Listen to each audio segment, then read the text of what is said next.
అయితే ఇప్పుడు ఇన్ని సాంగ్స్ చేసినావు కదా, ఇప్పుడు రీసెంట్గా వింటున్నావు ఓ పిల్ల. సో ఈ సాంగ్ గురించి చెప్పమంటే ఏం చెప్తావు, అంటే ఎట్లా వచ్చింది ఈ ఛాన్స్? సో అంటే అది మొత్తము నిజంగా పెళ్లి కొడుకు పెళ్లి కూతురు నిజంగా ఎట్లుంటారు అంటే నేను మొత్తం గమనించిన సాంగ్లో. ఎట్లా అంటే 5 రోజులు పెళ్లి కొడుకుని చేస్తారు, పెళ్లి కూతురుని చేస్తారు. సో ఆ సాంగ్ మొత్తం సో అదే అదే ఫేస్ ఉంది, పెళ్లి నిజంగా పెళ్లి జరిగినట్టే ఉంది అందులో మొత్తం.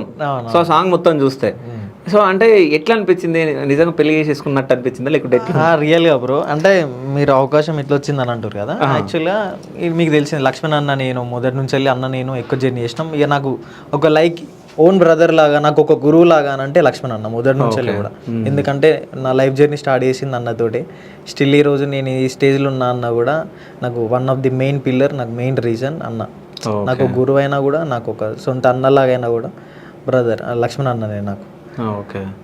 అయితే ఇక మాకు ఉన్న జర్నీ తోటి అంటే అన్న మ్యారేజ్ సాంగ్ అన్న వదిన కోసం అని రాసిండు అన్న. ఓకే. పెళ్ళిలా ఎవరికి కూడా వదిన కూడా తెలియదు. ఓకే. పెళ్ళిలా డెడికేట్ చేద్దాం అన్నకి వదినకి అని చెప్పి వినిపించింది అన్న. వినిపించిన వాళ్ళే ఆ టైంలో విన్నాం, మస్తు అనిపించింది. లిరిక్స్ కానీ అన్న ఫీలింగ్స్ కానీ, అంటే ఆ సాంగ్ మొత్తం చూసుకుంటే మనం అన్న లవ్ చేసిన కాడ నుంచి అన్న పెళ్ళికి జరిగిన స్ట్రగుల్స్ అన్నీ ఉంటాయి అలా.